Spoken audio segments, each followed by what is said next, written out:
The distant cry. Station keeper Sarah Chen floated in the zero-gravity monitoring chamber of listening post Omega, her fingers dancing across holographic displays as she completed her routine scan of deep space frequencies. 20 years of peace had made her job almost boring. Almost. The Terran Union had established these posts after the Great Unification, when humanity finally put aside their differences and looked to the stars together. The night shift was usually quiet, punctuated only by the soft hum of quantum processors and the occasional burst of cosmic radiation. Sarah adjusted her neural interface, preparing to log off when something made her freeze. A pattern emerged from the background noise. Deliberate, structured, and definitely not natural. Computer, isolate frequency band 7.4 to 7.6 GHz. Sarah commanded, her heart rate increasing. The AI responded instantly, filtering out the cosmic background radiation. What remained made her breath catch. A signal. Clear, repeating, and unmistakably artificial. Sarah's training kicked in. She initiated full recording protocols and began running the signal through every decryption algorithm in the database. The message wasn't in any known alien language. Humanity had yet to make first contact, but mathematics was universal. Hours passed as she worked, calling in specialists from across the solar system. Dr. James Okafor, Earth's leading xenolinguist, joined via quantum link from Luna Base. Admiral Victoria Reeves connected from Mars Command. Together, they watched as the message slowly revealed itself. "It's a distress call," Dr. Okafor announced, his voice tight with excitement and concern. The mathematical structure indicates coordinates, ship specifications, and he paused, double-checking his translation. A warning. The holographic display shifted, showing a star map with a blinking red dot. The signal originates from the Kepler 442 system, Sarah reported. That's over 1,200 light-years away. Admiral Reeves leaned forward. How old is this signal? Based on signal degradation and distance, approximately 1,180 years, Sarah calculated. But here's the strange part. The technology signatures embedded in the message suggest a civilization at least as advanced as ours.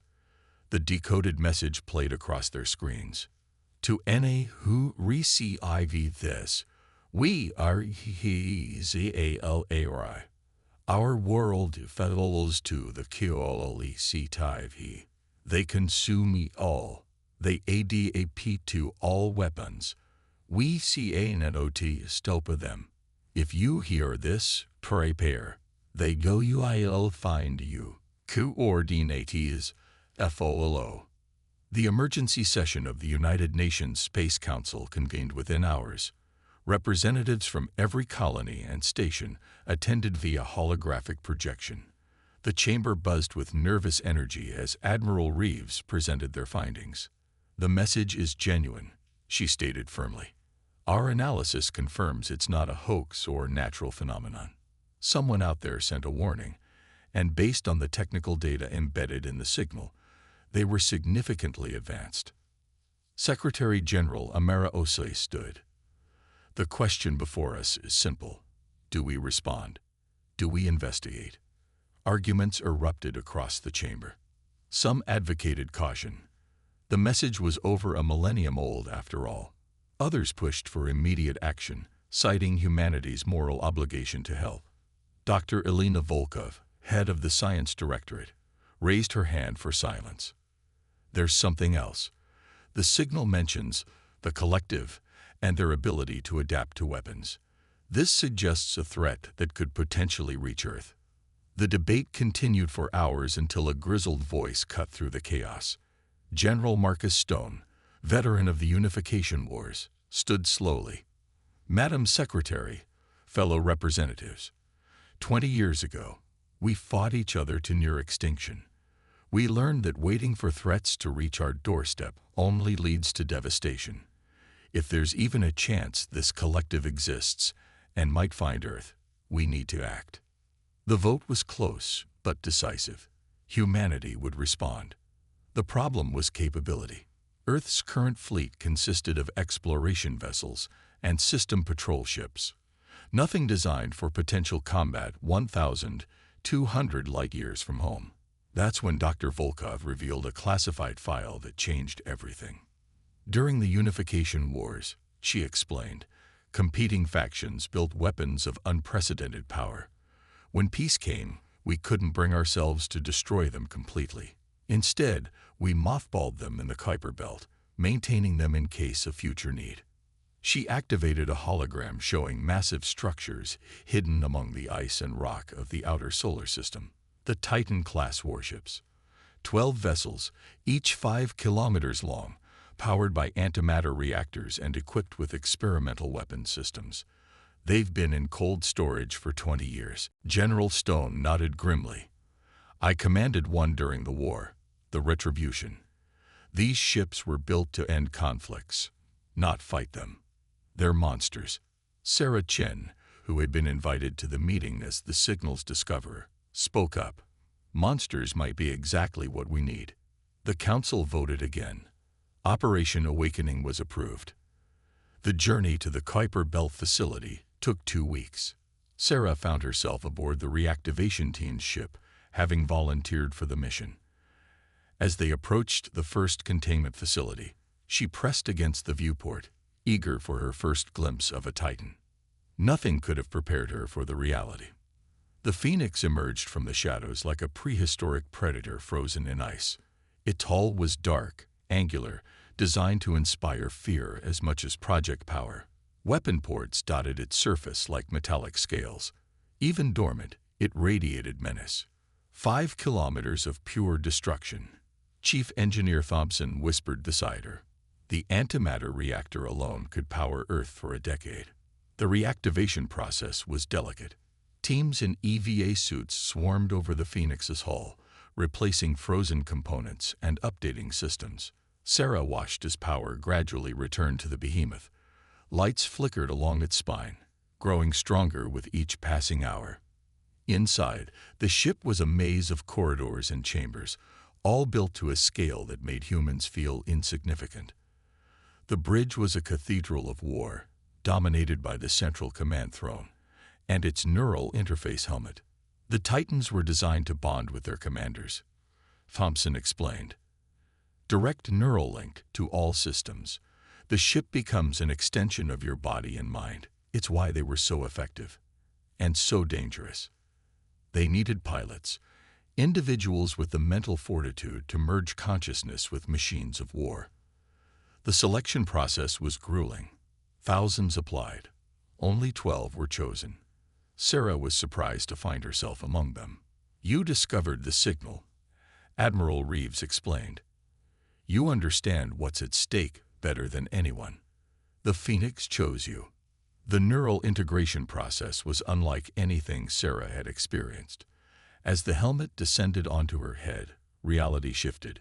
She could feel the ship's massive bulk, sense the power flowing through its conduits, perceive space through its sensors. The Phoenix wasn't just a ship anymore. It was her body, extended across 5 kilometers of armor and weapons. Systems online, she reported, her voice carrying new resonance. The Phoenix awakens. One by one, the other Titans stirred from their slumber. The Prometheus, Athena, Thor, Anubis, and 7 others joined the Phoenix in formation. Each pilot reported similar sensations: the overwhelming power, the clarity of purpose, the sense of becoming something more than human. As the fleet powered up their experimental faster-than-light drives, Sarah felt a mixture of fear and determination. They were heading into the unknown, responding to a 1,000-year-old cry for help, potentially facing an enemy that had destroyed advanced civilizations. But they were human. They had survived ice ages, plagues, and wars. They had reached for the stars and refused to be confined by limitations. Now, with the Titans at their command, they would answer the call. All ships report ready, Admiral Reeves announced from the flagship Prometheus. Operation Deliverance begins now. The fabric of space twisted around them as 12 Titans, humanity's forgotten giants of war, leaped across the galaxy toward a destiny none could predict. Sarah Chen, former station keeper, now merged with the most powerful warship ever built, felt no fear, only purpose. The signal had awakened more than ships. It had awakened humanity's oldest instinct, to protect, to fight, and to prevail against any odds. The Zalari's cry for help would not go unanswered. Warriors reborn. The journey through hyperspace gave Sarah Chen time to fully integrate with the Phoenix. The sensation was like learning to use new limbs, at first awkward, then natural, then transcendent. She could feel stellar radiation on her hull like sunlight on skin, sense gravitational fields like ocean currents, and perceive her weapons arrays as extensions of her will. Throughout the fleet, other pilots underwent similar transformations. Commander Alex Petrov, bonded with the Titan Anubis, described it as becoming a god of war. Dr. Yuki Tanaka in the Athena spoke of achieving a state of heightened consciousness. Each pilot brought their unique perspective to their Titan, and each Titan seemed to adapt to its pilot's personality. Admiral Reeves, commanding from the Prometheus, established strict training protocols during the journey. "We have 6 months before we reach Zalari space," she announced. "When we arrive, we need to be a cohesive fighting force, not 12 individual ships." The Titans engaged in mock battles, testing their capabilities against each other. Sarah discovered that the Phoenix excelled at hit-and-run tactics, its enhanced engines allowing for rapid strikes and withdrawals. Petrov's Anubis proved to be a brawler, designed for close-quarters combat with reinforced armor and devastating short-range weapons. During one exercise, Sarah pushed the Phoenix to its limits, executing a maneuver that should have been impossible for a ship its size. The massive vessel pirouetted through space like a dancer, its weapons precisely targeting simulated enemies while avoiding return fire. "How did you do that?" Tanaka asked afterward, her voice tinged with awe. Sarah struggled to explain. "I didn't think about it. I just moved. The ship responded like it was reading my mind." Dr. Wei Zong, the fleet's neurologist, had a theory. "The neural links are evolving," he reported to Admiral Reeves. "The pilots and ships are developing a symbiosis beyond our original design parameters. They're becoming something new." 3 months into the journey, they received their first direct communication from the Zalari resistance. The message was weak, heavily encrypted, and carried through a network of ancient relay stations. "This is Commander Zarathul of the Zalari Liberation Front," the translated message began. "We detected your approach. We pray you are real and not another collective trick." The image that accompanied the message showed a being that was vaguely humanoid, but with iridescent scales and 4 arms. Behind the commander, a world burned. "The collective arrived in our system 20 cycles ago," Zarathul continued. "They are not conquerors in the traditional sense. They are assimilators. They absorb technology, biology, culture, everything that makes a species unique.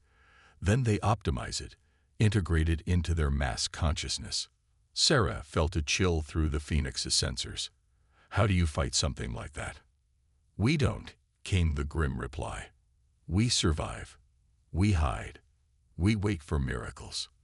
The commander paused. "Are you our miracle?" Admiral Reeves responded carefully. "We received your ancestors' distress signal. We've come to help. But we need intelligence. Everything you know about the collective." The data package that followed was massive. The collective, it seemed, was a hive-mind species that expanded by absorbing other civilizations.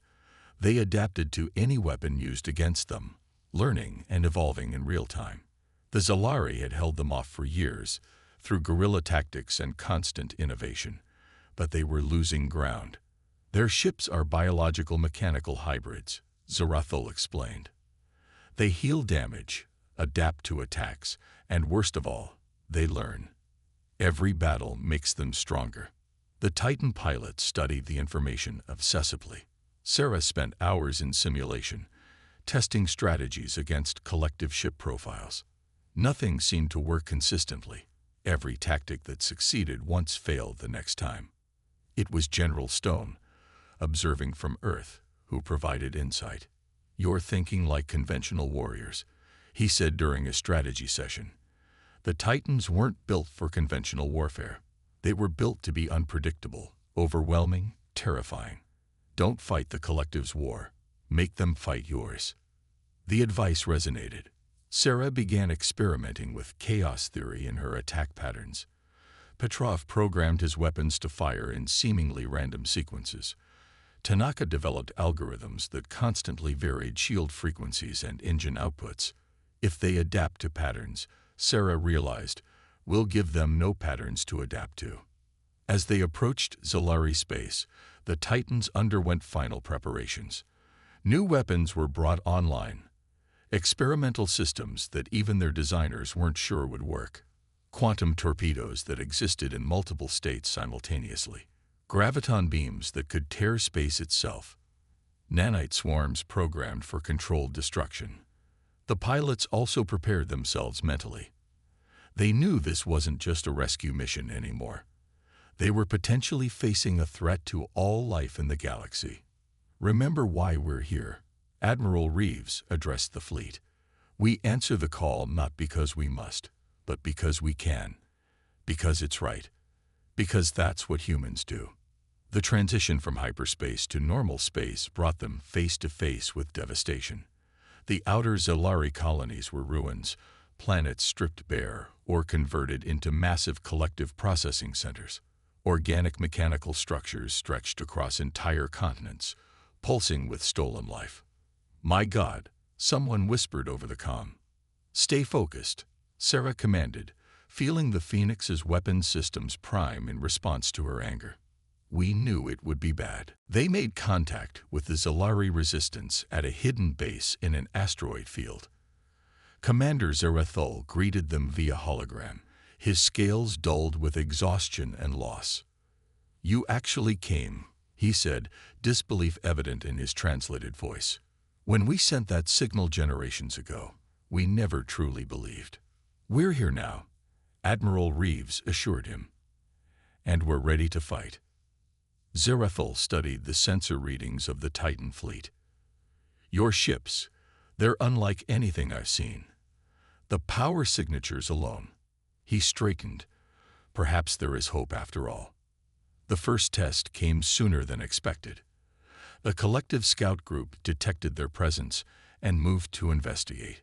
3 biomechanical vessels, each the size of a small moon, approached the asteroid field.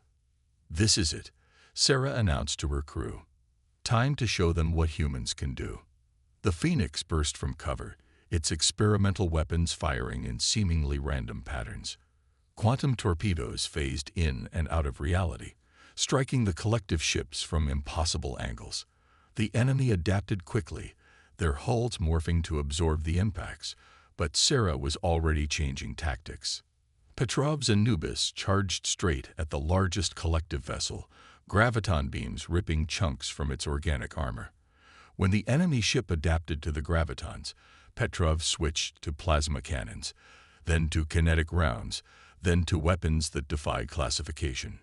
Tanaka's Athena provided support, its sensors detecting adaptation patterns and relaying countermeasures in real time.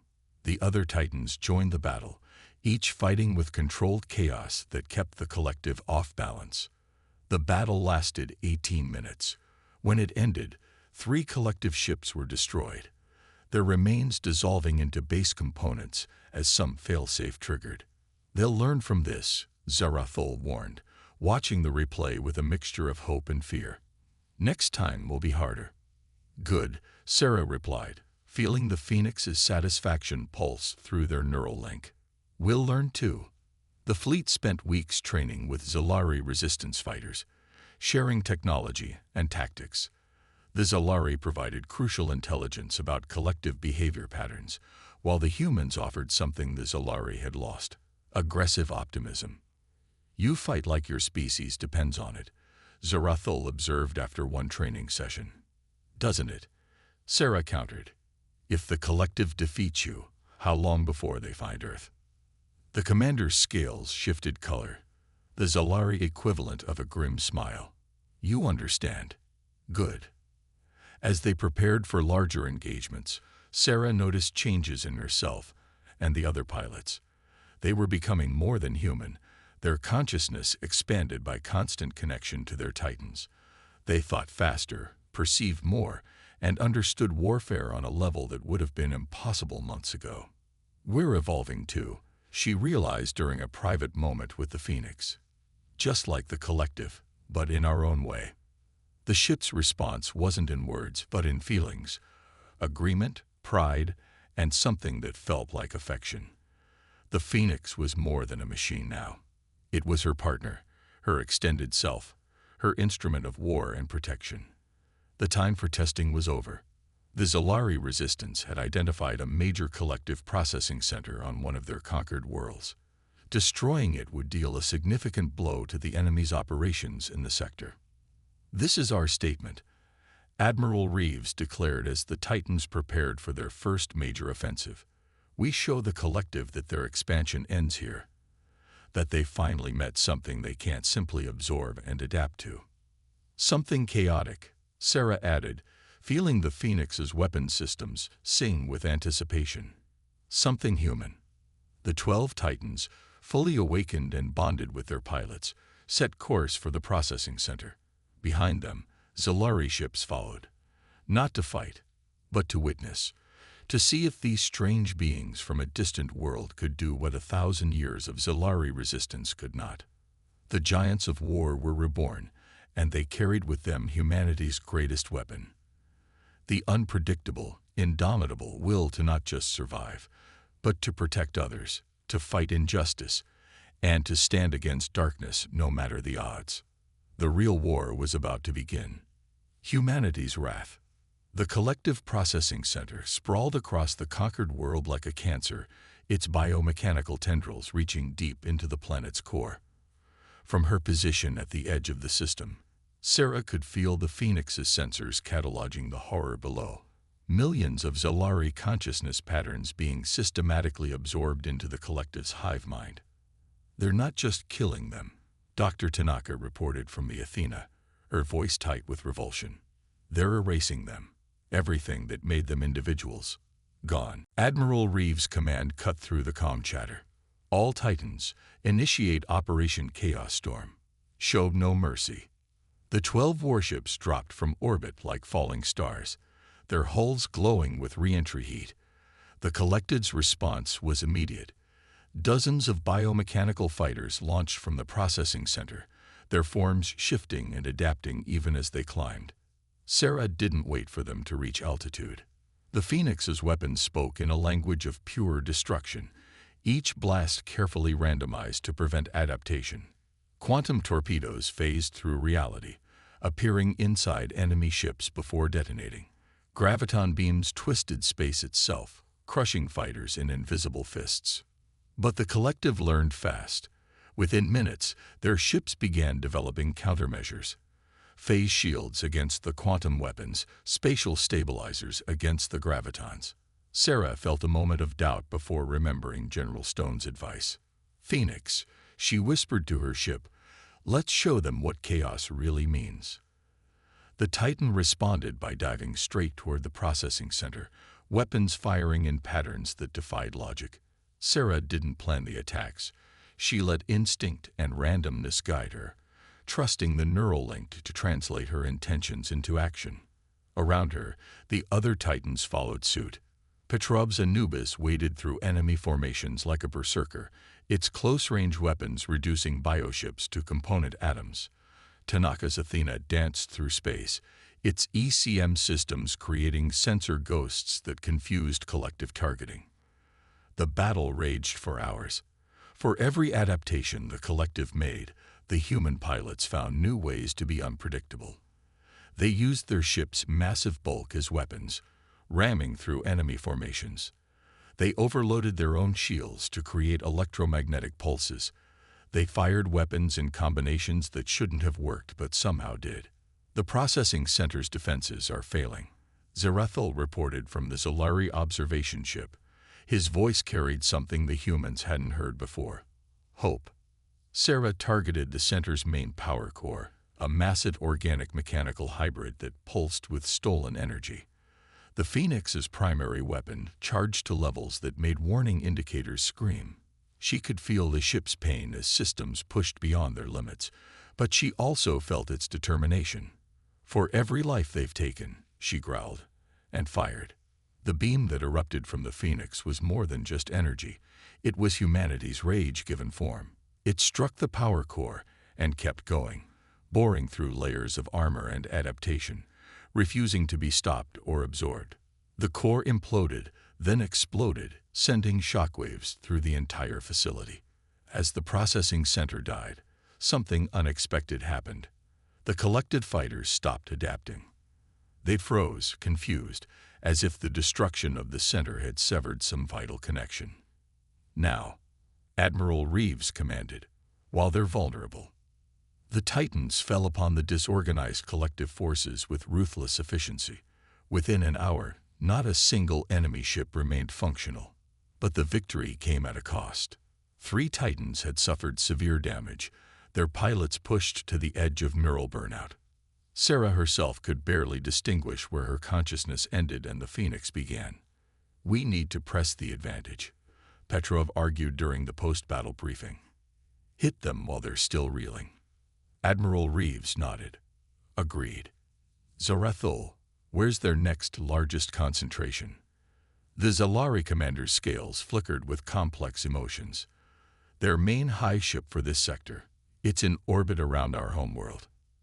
A heavy silence fell over the communication channel. They all knew what this meant. The final battle for Zalari survival. "How long to repair and rearm?" Reeves asked. 48 hours minimum," Chief Engineer Thompson reported. "These ships weren't designed for sustained combat of this intensity." "You have 36, Reeves decided. "Then we end this." The fleet limped to the Zalari Resistance's main base, a hollowed-out moon concealed by sensor-dampening fields. As repair crews swarmed over the Titans, Sarah finally disconnected from the Phoenix's neural link. The separation felt like losing a part of herself. In the base's medical bay, she met with the other pilots. They all showed signs of neural strain, the price of pushing their connections beyond safe limits. "We can't keep this up indefinitely," Dr. Zhang warned. "The human brain wasn't designed for this level of integration." "Neither were we designed to fly," Sarah countered, "or to leave our planet, or to answer distress calls from across the galaxy. Humanity has always exceeded its design parameters." The doctor sighed, but didn't argue. They all knew the stakes. During the repair period, Sarah spent time with the Zalari refugees. She learned about their culture, their art, their dreams, everything the collective sought to erase.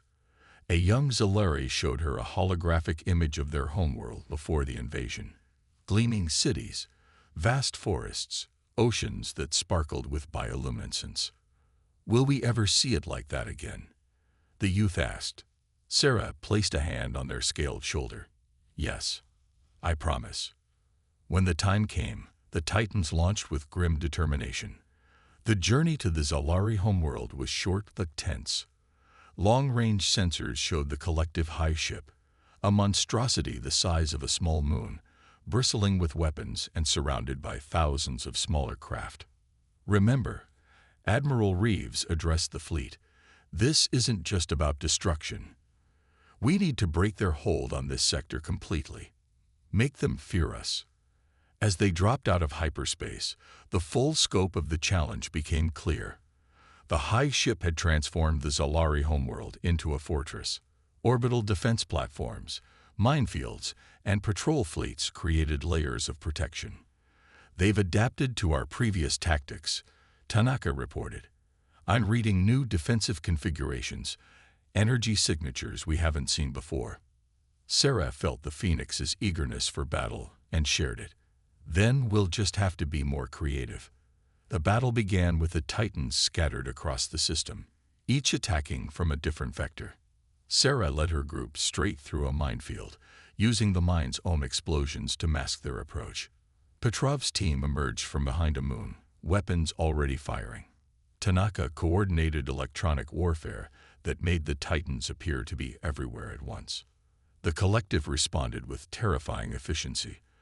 Biomechanical fighters swarmed like insects, capital ships maneuvered with impossible grace, and the high ship itself began to change shape, extruding new weapons and defensive systems.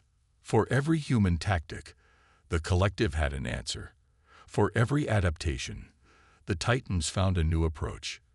The battle became a deadly dance of innovation and counter-innovation. Hours passed. Ships died on both sides.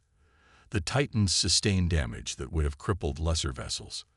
Through it all, Sarah maintained her focus on the hive ship, looking for weaknesses, patterns, anything to exploit. Then she saw it, a momentary fluctuation in the hive ship's shields as it reconfigured its defenses, a gap that lasted less than a second, but repeated at irregular intervals. "I have an idea," she announced, "but it's insane." "Those are the best kind," Petrov replied. Sarah outlined her plan. They would need to coordinate perfectly, pushing their neural links to the absolute limit. One mistake would mean death, or worse, assimilation. "Do it," Admiral Reeves ordered without hesitation. The Titans regrouped, forming a spearhead with the Phoenix at the tip.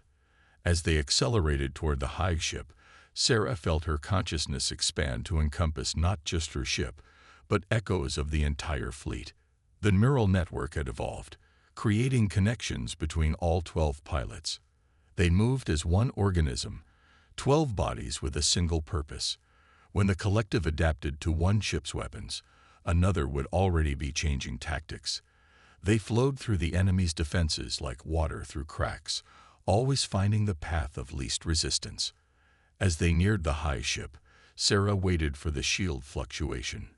The moment it appeared, all 12 Titans fired simultaneously, pouring everything they had into that tiny gap. The beam struck the hive ship's core, overwhelming its adaptation mechanisms. For the first time, the collective experienced something like panic. The hive ship writhed, its form becoming unstable as conflicting adaptation attempts tore it apart. "Now," Sarah screamed, pushing the Phoenix beyond all limits. The Titan plunged into the gap their weapons had created, followed by the others. Inside the hive ship, they found themselves in a nightmare realm of biological corridors and mechanical chambers. Sarah knew what she had to do. At the ship's heart lay the central consciousness node, the brain of the collective in this sector. Destroy it, and every connected unit would fall. The Phoenix raced through the twisted interior, weapons firing in all directions. The other Titans provided cover, sacrificing themselves to buy her time. She felt each loss like a physical blow, but pressed on. Finally, she reached the core, a massive chamber where millions of absorbed consciousnesses swirled in digital purgatory. The node itself was protected by layers of adaptive armor and reality warping fields. "Phoenix," Sarah whispered, one last push. She felt the ship gather its remaining energy, channeling it all into a single, impossible weapon, a reality drill that existed only in theoretical physics papers. The weapon fired, boring through defenses that should have been impenetrable.